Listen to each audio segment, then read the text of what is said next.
in to talk to William, Come on. Go on, Brodie. William! William, wait for us! She'll soon talk him round. She has the knack. You look pale. My stomach rejects food. I'm not strong anymore. I'll never achieve anything in science now. What rot! You're coming back to London with me. Oh, no, I'm not. Yes, you are. I'm not letting you stagnate down here while your rivals make all the progress. You must visit your publisher. You don't understand, Raz. Even when I talk about my theory with you, I feel like I'm confessing a murder. No, I can't publish. Well, you're coming back to London with me, Charlie, whether you like it or not. If only to remind the opposition you're still alive and kicking. Take care and make sure you get plenty of rest. Erasmus, he's not to spend all night at the club with you. No, Mother. I mean it, or he'll be utterly done for the next day. Yes, Mother. Don't worry. It'll do him good.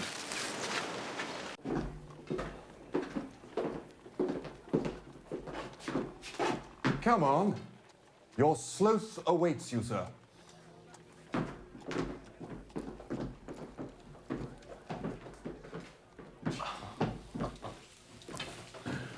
What a magnificent piece. Hey, Raz? My word. Owen's done a remarkable job. He really is a splendid specimen. Yes, I thought you'd be pleased. Come through. See what I've been working on.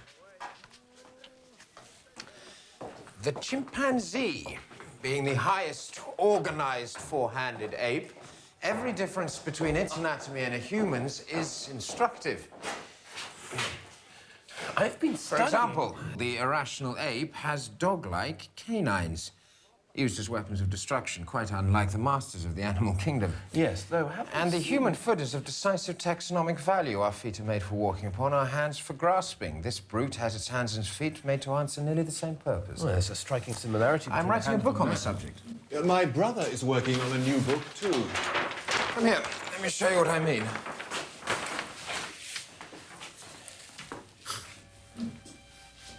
All the same pattern. The bone structure in the hands and feet are all nearly identical. The blueprint, if you will, that existed first in the Creator's mind. Of that, there can be no doubt. Utter tosh. The similarity of structure indicates one thing and one thing only. An ancient common ancestor.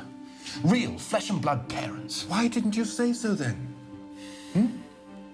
You must publish your ideas, if only to establish your priority. What's holding you back?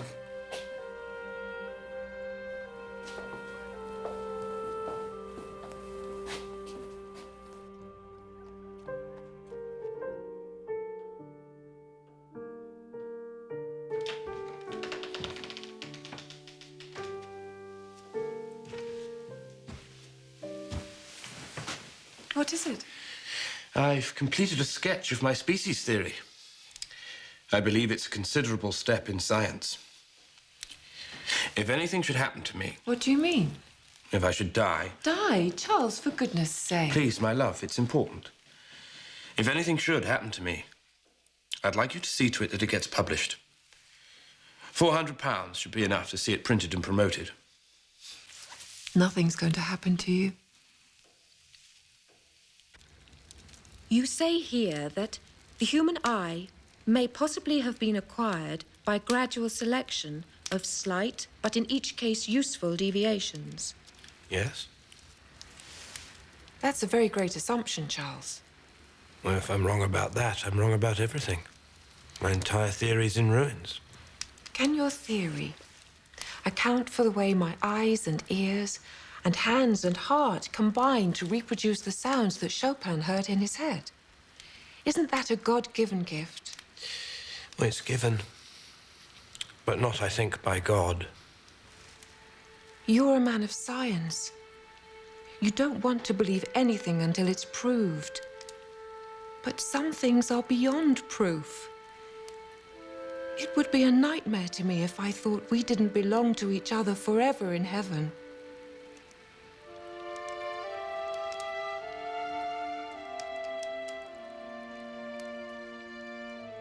Emma was a sincere believer in the Christian plan of salvation. and that those who trusted in Jesus and his resurrection from the dead would spend eternity in heaven.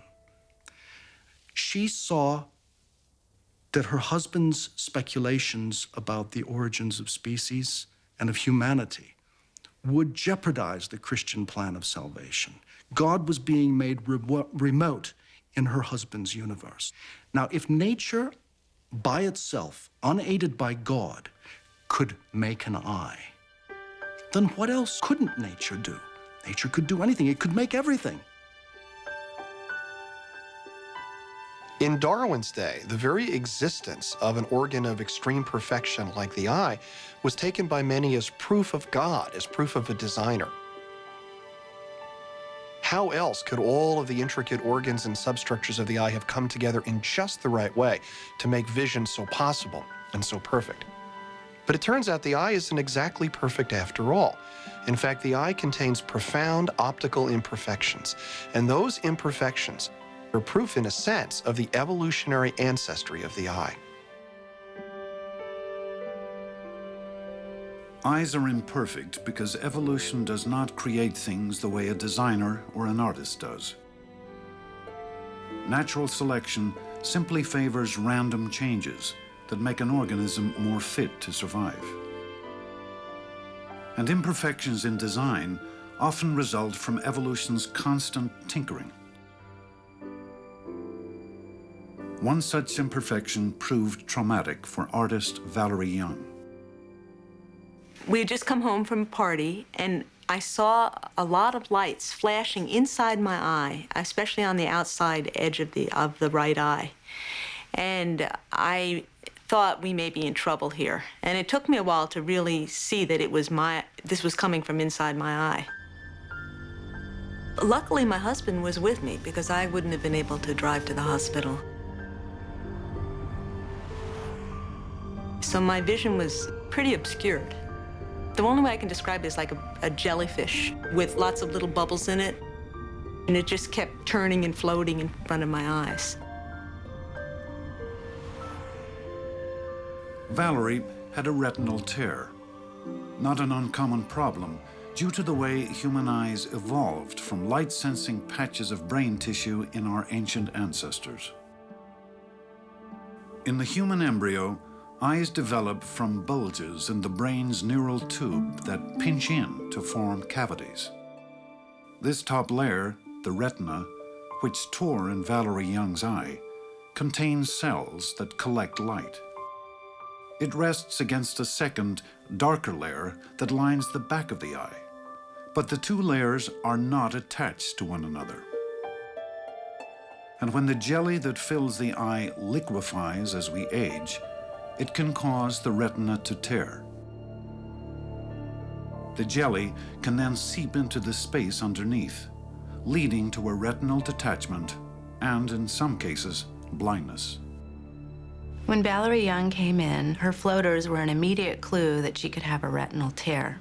We were able to successfully apply laser treatment in the office that day to seal it off, like applying sandbags around something, to wall it off so that the vitreous jelly would not get in the break and detach her retina.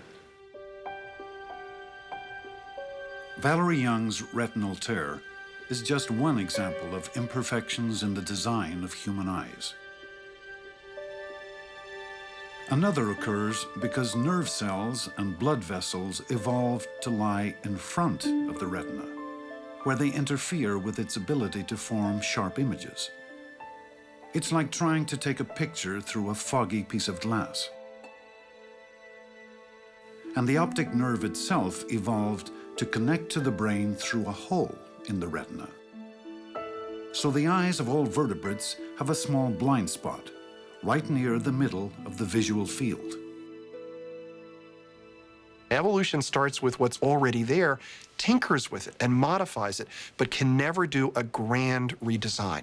So even the eye, with all of its optical perfection, has clues to the fact that its origin is of the blind process of natural selection.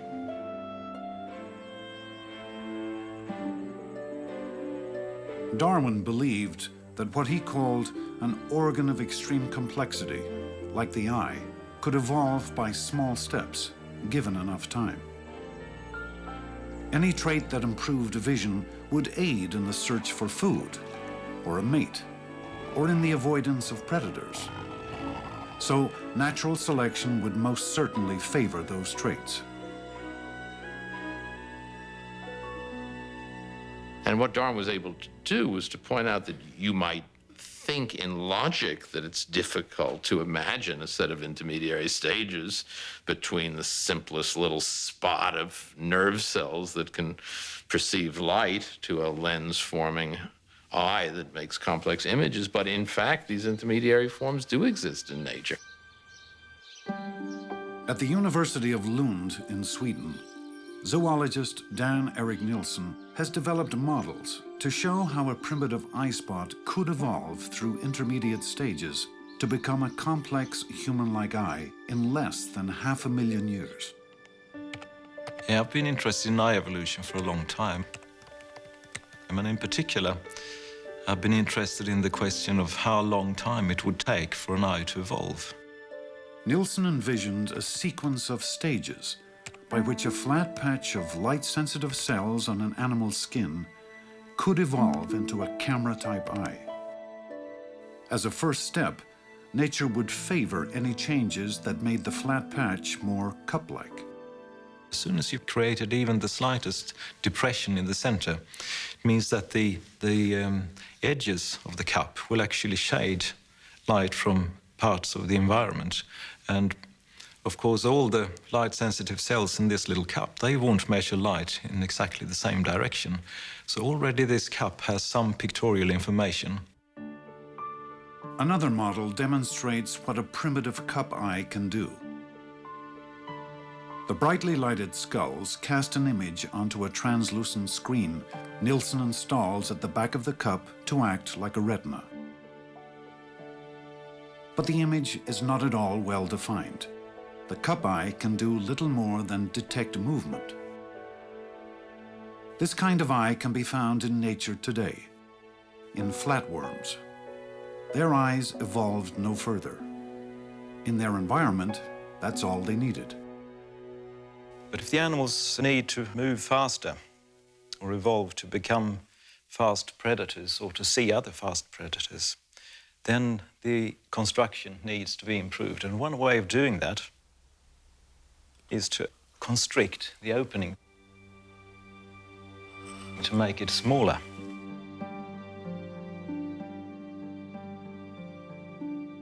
That's just what happened to creatures like the chambered nautilus. Over thousands of generations, natural selection favored those with slightly more constricted eye openings, which focus light more sharply. This worked well, up to a point.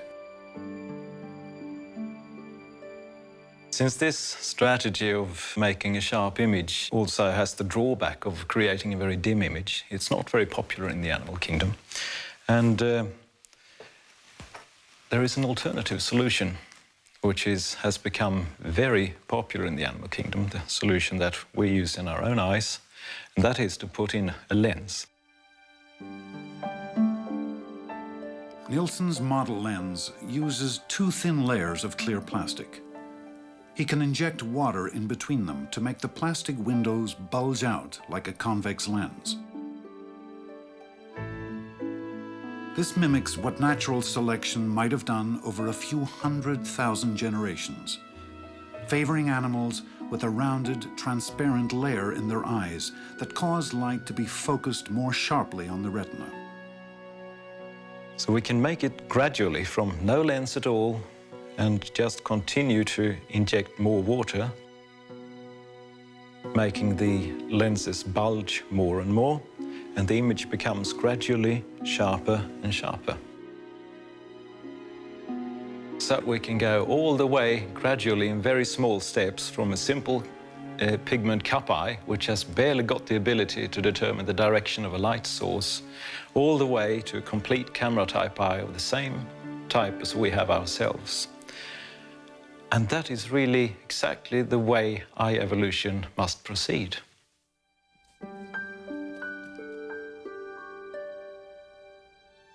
The extreme complexity of the eye left Darwin in a cold sweat he wrote to a friend. But still, he was convinced that an eye could be formed by natural selection. He later wrote that eyes must have evolved by numerous gradations from an imperfect and simple eye to one perfect and complex, with each grade being useful to its possessor. Nature, unaided by a designer, could produce an organ of seemingly miraculous complexity.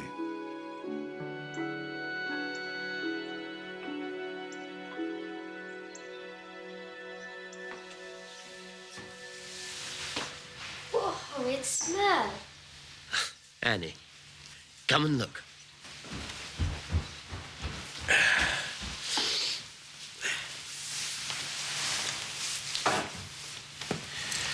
When I first started looking, I thought lots of the barnacles had tiny parasites. That's an animal or plant that lives on another animal or plant, gets its food from it, like mistletoe on an apple tree. But they're not. Do you know what they are? No. They're little tiny husbands. The females carry little tiny males around with them, clinging to their skirt tails. Just like you and Mama? Just like me and Mama. I think it's the most interesting barnacle in the whole wide world. What do you think we should call it? Barnabas. Barney, for short. Barney Ickle. The tiny parasitic males are rudimentary in a way that I believe can hardly be equaled in the whole of the animal kingdom. They have no mouth or stomach. They are really little more than a tiny head atop an enormous coiled penis. A bit like me, really. Apart from the bit about the mouth and the stomach. What's funny? Nothing! Nothing! Charles! Charles, are you all right? Charles! Erasmus, take him home.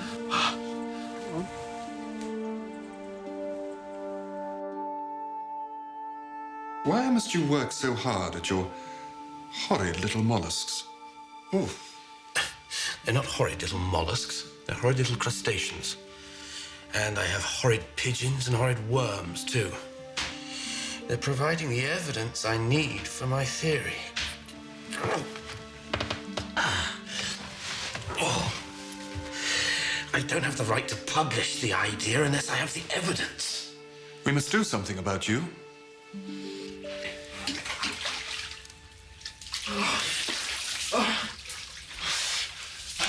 Your stomach condition is nervous in origin, brought on as a result of excessive mental exertion. Cold water is used to stimulate the circulation and draw the blood supply away from the inflamed nerves of the stomach. No sugar, no salt, no bacon, no alcohol, no tobacco. In fact, anything at all that's good is forbidden.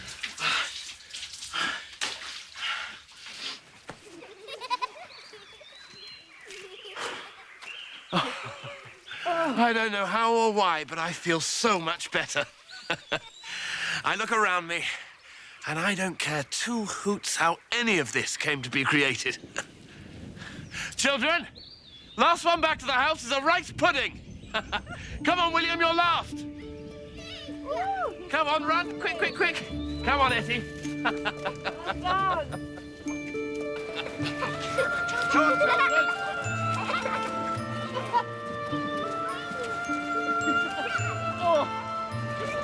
Annie! Annie, you won!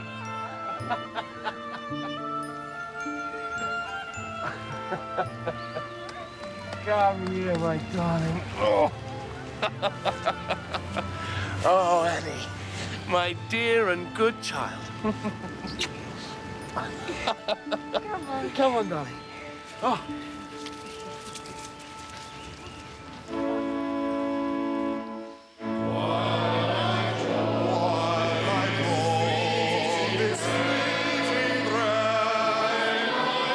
When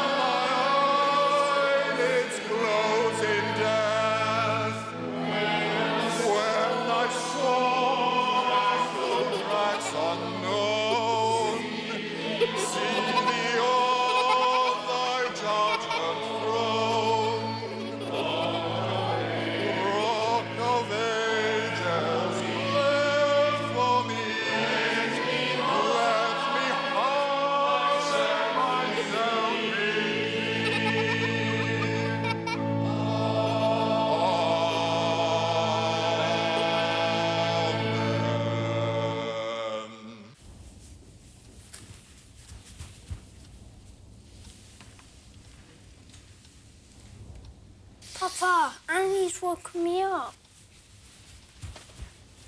Annie's woken me up.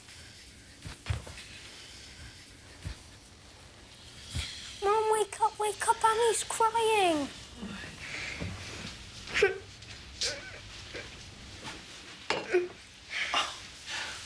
What's the matter, my darling? What's wrong?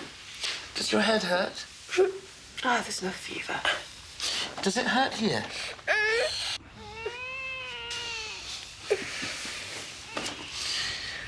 Oh, it's all right, my darling. You'll be all right.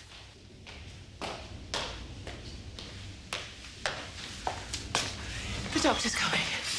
You go and get dressed. I'll stay with her. What if she's inherited my wretched digestion? She'll be fine.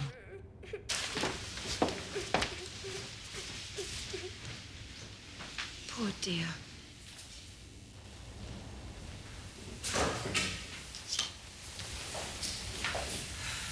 What did he say? It is her stomach, but he has no idea what's wrong. Perhaps I should take her to go see Dr. Gully. He cured me. You'll be back soon, and Papa will look after you. Soon there's going to be a new baby, and I shall need your help. Say goodbye to Etty now.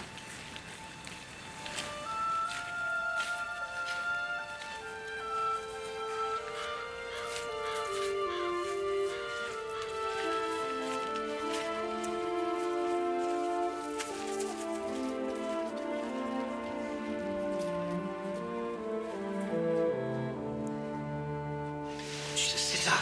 Now, come on, girl. Just take one big gulp of this. Come on, there's a good girl. That's a good girl. Oh, quickly. Come on, there. Oh. Come on, darling, lie back. That's a good girl.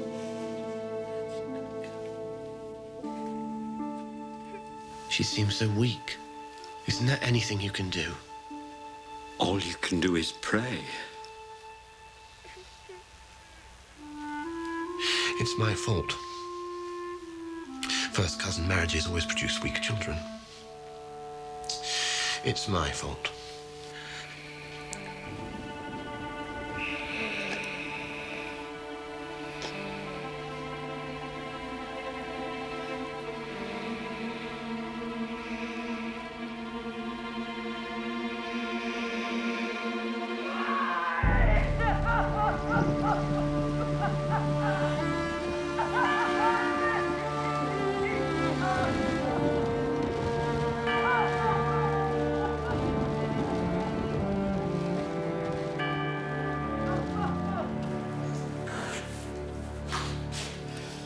I've given the cause of death as bilious fever with a typhoid character. The Lord gives, and the Lord takes away. Please, God!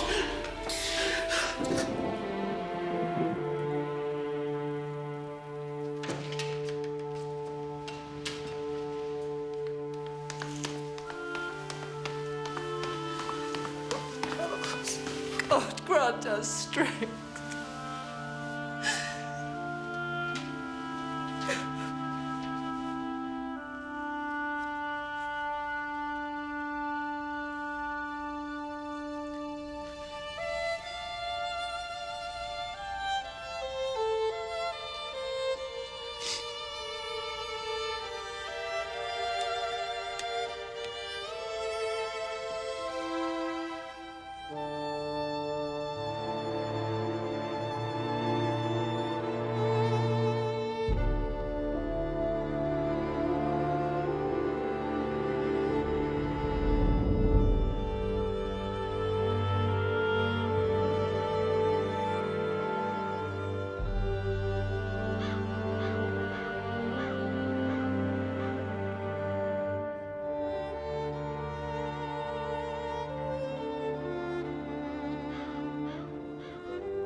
Please, Charles. Please. Come along, children.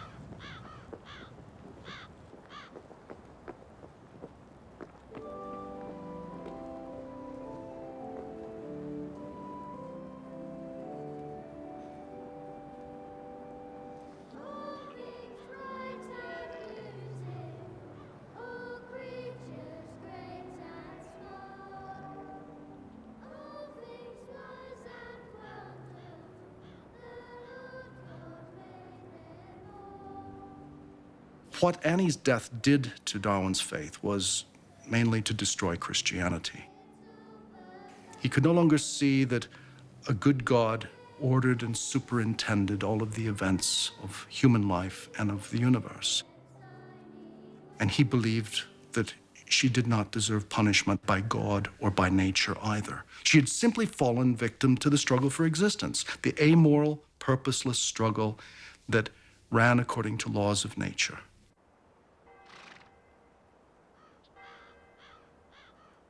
Darwin certainly didn't think that evolution spoke either for or against the unprovable existence of God or a form of God. He didn't desire to cast disparagement on anyone's religious convictions. He regarded it as a private matter, which he was never able to hold with conventional zeal following the tragedy of his life.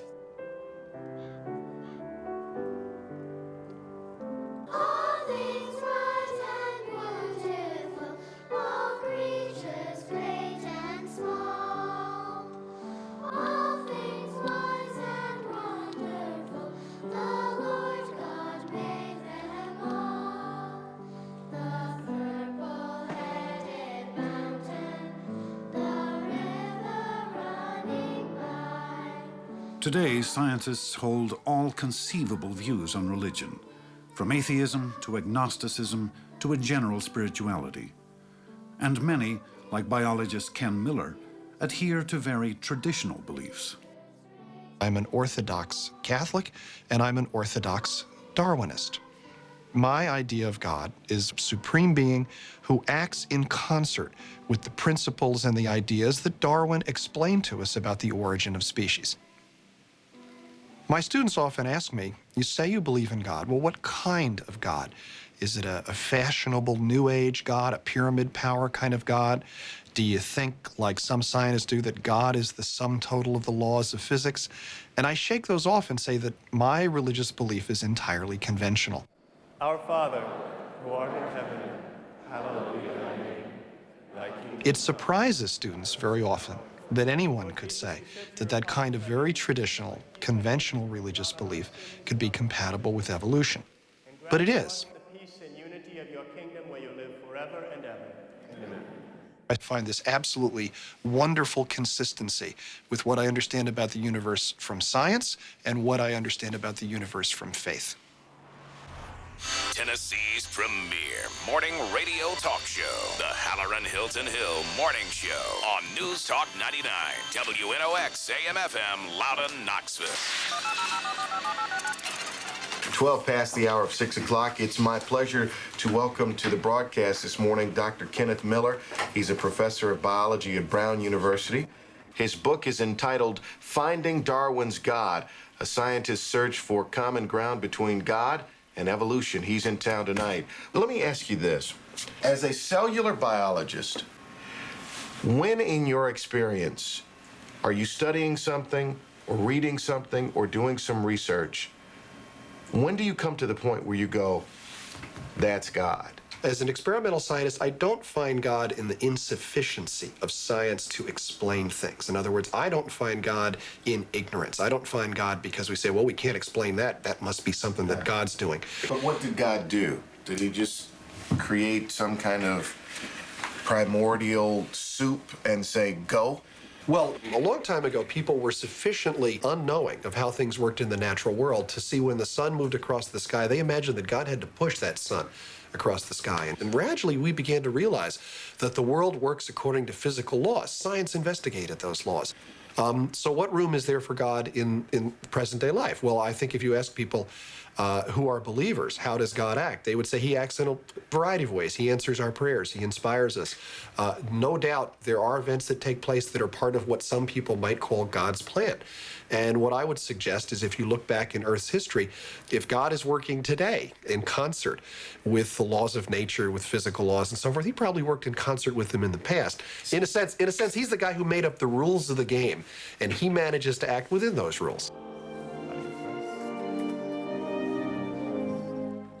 For Miller and millions of followers of all major religions, notions of God and evolution are fully compatible. But not everyone agrees. When we replace the traditional idea of God, the creator, with the idea of the process of natural selection doing the creating, the creation is as wonderful as it ever was. All that great design work had to be done. It just wasn't done by an individual. It was done by this huge process distributed over billions of years. God created man in his image. In the image of God, he created him. Male and female, he created them. Whereas people used to think of meaning coming from on high and being ordained from the top down. Now we have Darwin saying, no, all of this design can happen, all of this purpose can emerge from the bottom up without any direction at all. And that's a very unsettling thought for many people. In Darwin's day, science and politics and religion were all of a piece when you talked about the origins of life and of species. Astronomy could go along pretty well because it testified to the wisdom and power of God in holding the planets in place. But the idea of evolution or transmutation, people said with a snarl, put in jeopardy the whole established social order. What is in this big book of his, do you think? Transmutation. Another Darwin blotting God out of creation. We want to support your scheme for a museum of natural history. Some people see it as rash, extravagant, grandiose. If it's grand, it's because it should house as wide a display as possible. But we need your help in return. It is up to you, as the country's leading anatomist and paleontologist, to prove man's superiority. We won't have street ruffians tout man's monkey origin in Her Majesty's museums. You can rely on me, Bishop Wilberforce. The human brain differs markedly from that of all other mammals.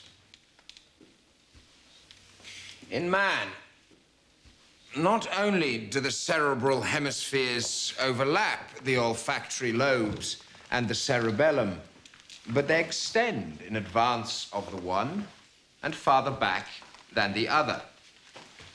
Their posterior development is so marked that I have assigned to that part the character of a third lobe, peculiar to Homo sapiens, the hippocampus minor. Peculiar mental faculties are associated with this highest form of brain, and I am led, therefore, to regard man not merely as representative of a distinct subclass, but as the inhabitant of one reserved for him alone. The human brain is in itself proof of man's moral and religious faculties. Such are the powers with which we, and we alone, are gifted.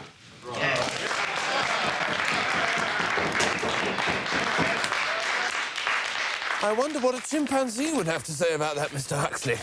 I think it's priceless. His theory is a house built on sand, a Corinthian portico on cow dung. Yes. Damn all the sanctimonious meddlers who try and stifle troublesome research. The ultimate court of appeal of science is observation and experiment, not authority, wealth, and rank.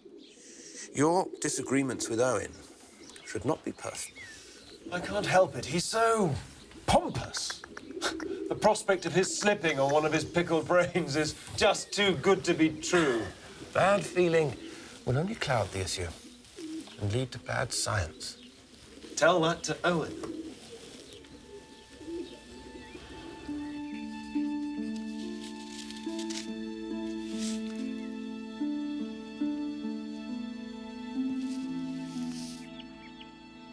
Huxley's saying in public what you think in private. Charles, you've stalled long enough. You've collected enough barnacles to sink a ship of the line. Meanwhile, you're being upstaged. That's not important. My book is the thing. Once my work is done... Will it deal with man? It's too surrounded by prejudices. Well, whether it does or it doesn't, you must publish.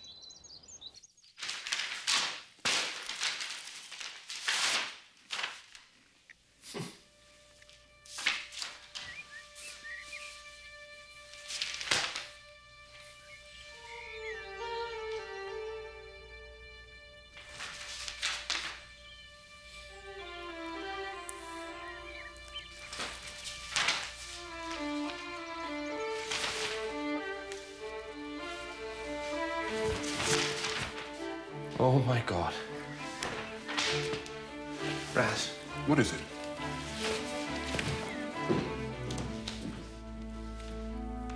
Who is Alfred Wallace? My dear Huxley. It's like a précis of my theory. All my originality, whatever it's worth, has been smashed. Had Wallace a copy of the essay I'd written in '44 in front of him, he couldn't have written a better short abstract. Variations being pushed further and further from parent species by a struggle for existence, overpopulation. It's all there. Is your book ready for publication? Publish? How can I publish honorably?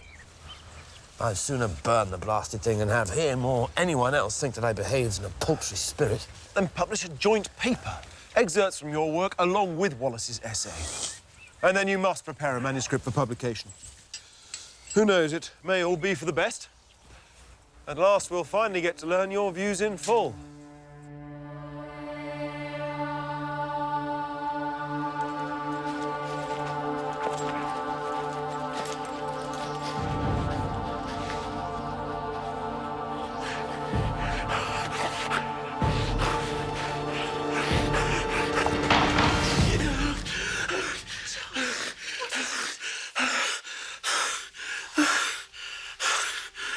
This book will be the death of me.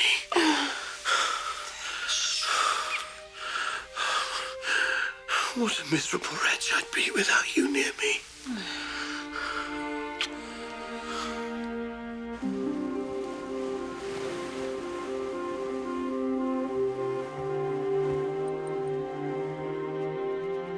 When on board HMS Beagle as naturalist, I was much struck with certain facts in the distribution of the organic beings inhabiting South America,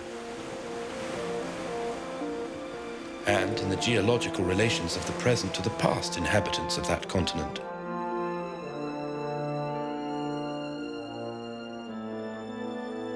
These facts seem to throw some light on the origin of species.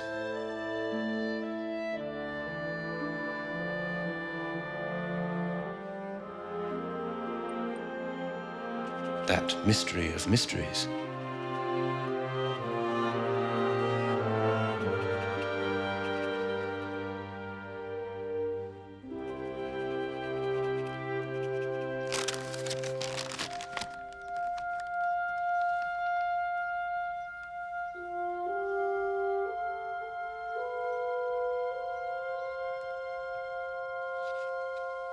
The Times is very positive. I should think so. It's Huxley. The Athenaeum wants me tried in the Divinity Hall, the college, the lecture room and museum. My book is no more unorthodox than the subject demands. I don't discuss the origins of man. I don't discuss Genesis. Charles, don't be so naive. It's clear you think man is no exception. Whether you're right or wrong, you must finish what you started.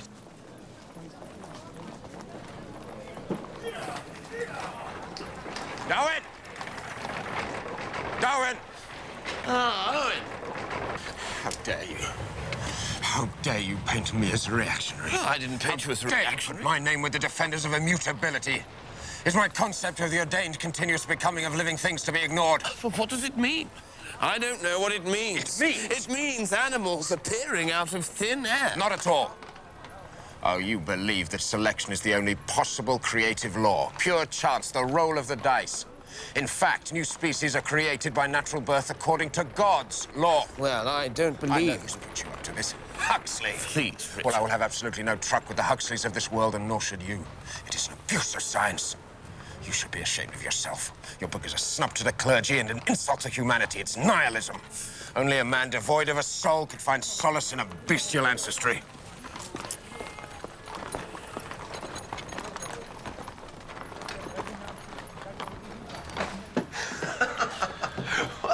It's as respectable to be modified monkey as modified dirt. Huxley, please. No, I think it's splendid. Old ladies of both sexes say it's a dangerous book. Splendid. Don't worry. I'll deal with him.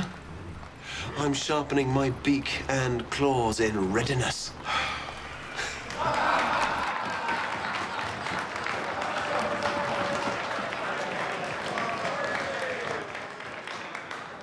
Any contribution to our natural history from the pen of Mr. Charles Darwin is certain to command attention. His latest publication, The Origin of Species, is manifestly regarded by him as the opus upon which his future fame is to rest.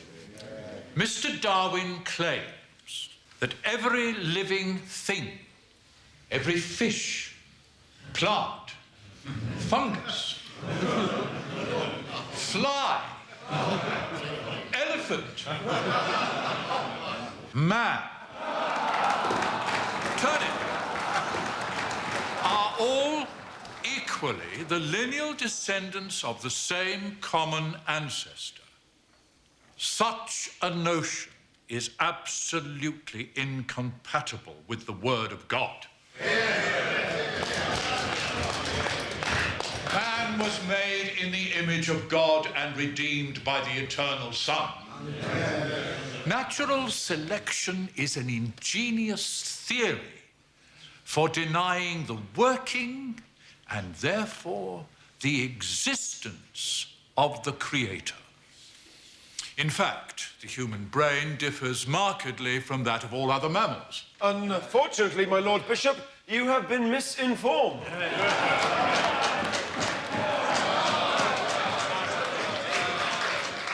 If we are unprejudiced judges, we have to admit that there is as little interval as animals between the gorilla and the man as there is between the gorilla and the baboon. It is speech alone and not some spiritual gift that makes man a reasonable being. That is the source of our unlimited intellectual progress, but that does not disguise the fact that to the very root and foundation of his nature, man is one with the rest of the organic world. No one who has ever dissected the brain of an ape agrees with Professor Owen. His findings are wrong. I can only assume that Professor Owen's brain must have shrunk in the pickling jar. I meant, of course, the chimpanzee's brains he had examined. Oh, Lord. It was then that God delivered Wilberforce into my hands.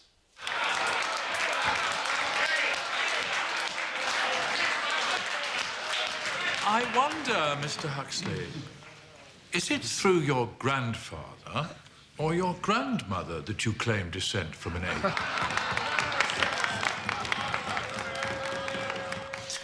I stood up, very quiet, very grave, and said my say with perfect good temper. If the question is put to me, would I rather have a miserable ape for a grandfather or a man, highly intelligent, possessed of great means of influence, and yet who employed these faculties and that influence for the mere purpose of introducing ridicule into a grave scientific discussion? I unhesitatingly affirm my preference for the ape. You didn't. I said that, or something very like that. How dare you attack a live bishop in public? Have you no respect for the purple waistcoat? Lady Brewster fainted, had to be carried from the room. And then Admiral Fitzroy got to his feet. Fitzroy?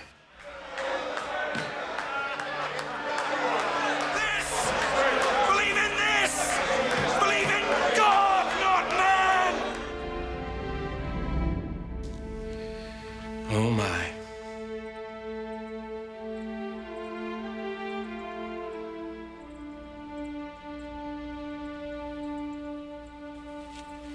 We'll probably never know the truth.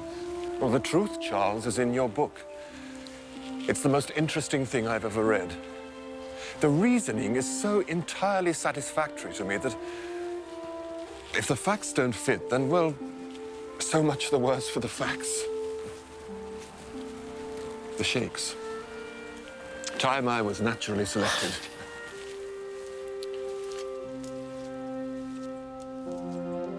For more than a century, people have often thought that the conclusion to draw from Darwin's vision is that Homo sapiens, our species, that we're just animals too, we're just mammals, that there is nothing morally special about us.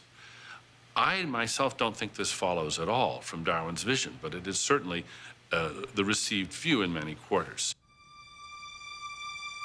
Ever since The Origin of Species was published, strict believers in biblical creation have attacked Darwin's vision.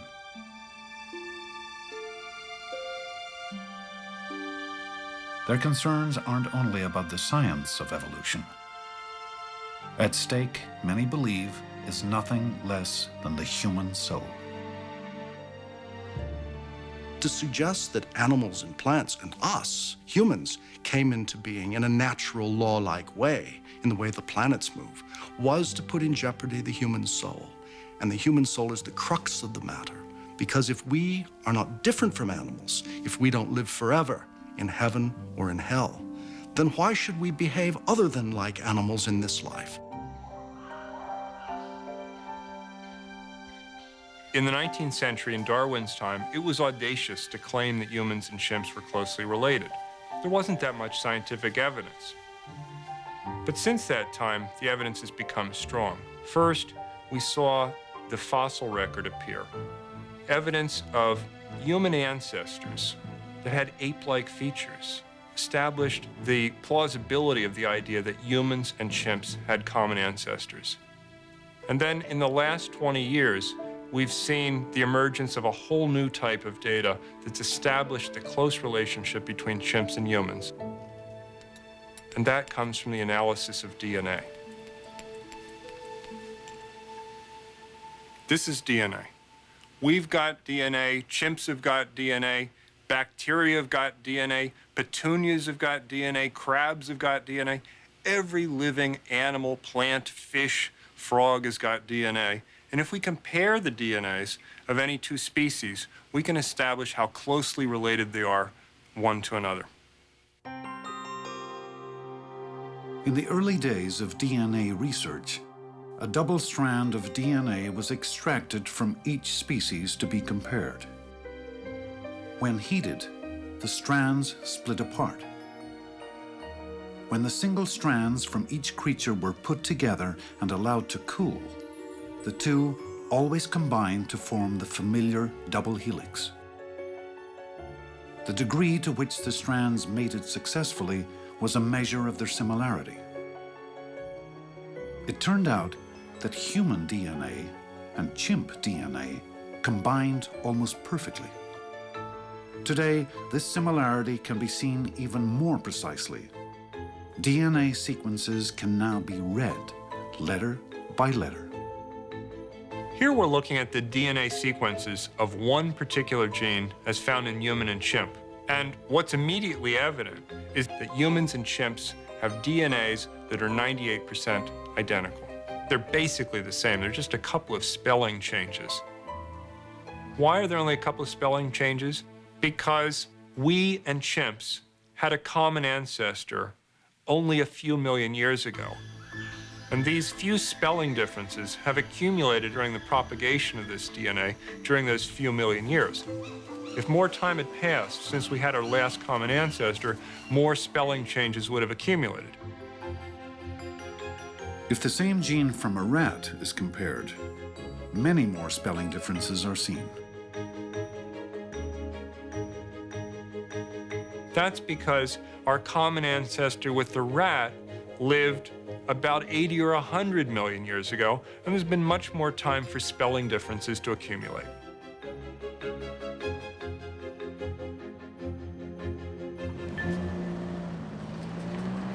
Chimpanzees and humans are made from blueprints that are 98% the same. But what about the ways humans and chimps think and act in the world? Are there similarities there as well? Boy, doing some pull-ups. Oh, be careful. Psychologist Sally Boysen explores the commonalities between the minds of chimps and humans. A quest that may help explain how the human mind evolved. The developmental milestones really throughout the life of a chimp are almost exactly the same as humans. Everything is so similar. They respond to new things and new toys, and they have the same kinds of rough and tumble play. Harper's rough and rowdy and runs all over the place and climbs, and Emma really can almost entertain herself.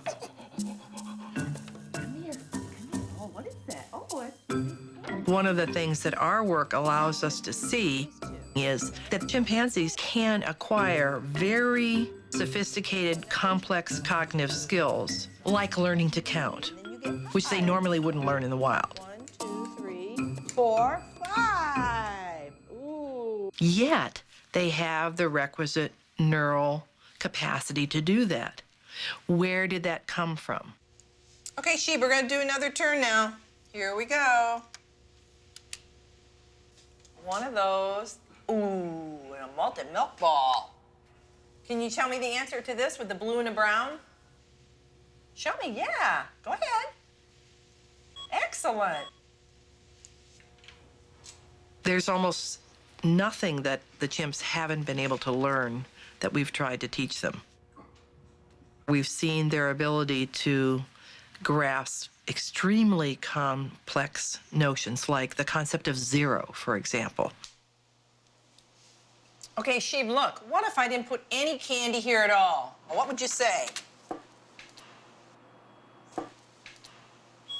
0. That's right. There's no candy here. Oh, that's too bad, isn't it? There's no way the chimps would be able to do this if they didn't have a great deal of commonality in literally the neurological structure that supports their ability to learn, just like we do. Those things are absolutely comparable and had to come from a common ancestor.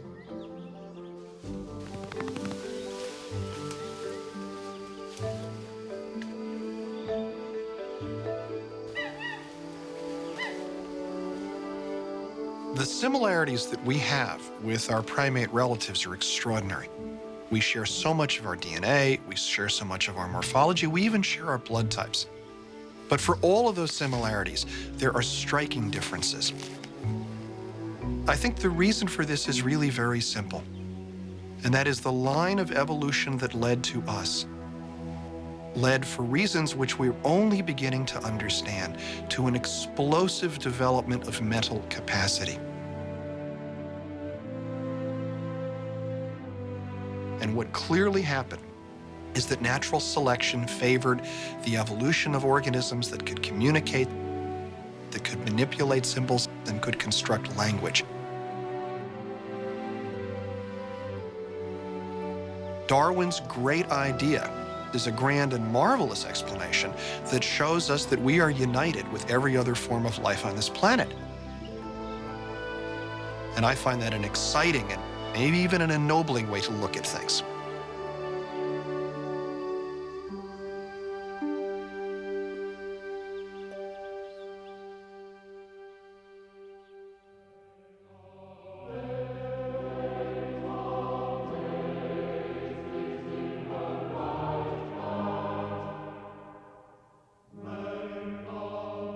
Darwin died in April 1882 at the age of 73.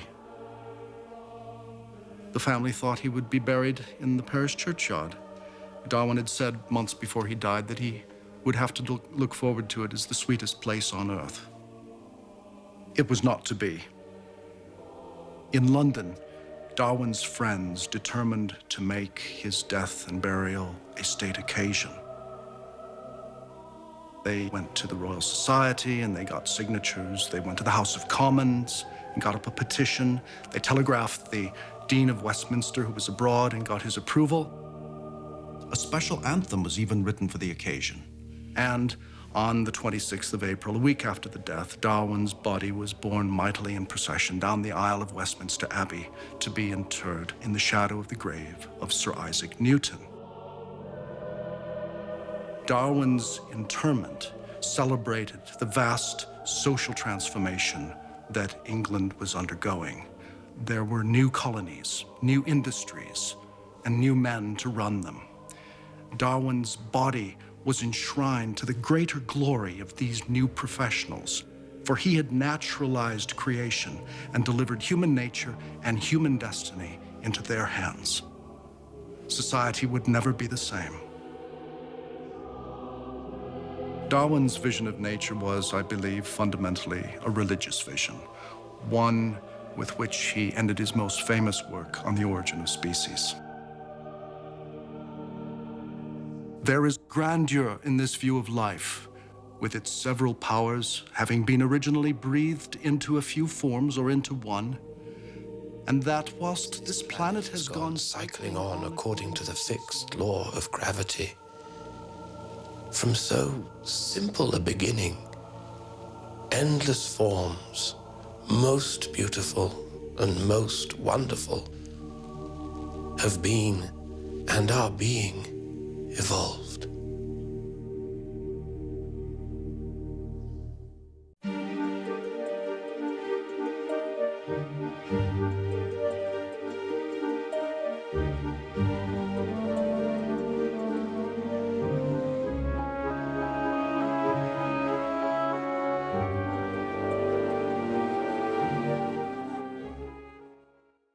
Continue the journey into where we're from and where we're going at the Evolution website. Visit www.pbs.org.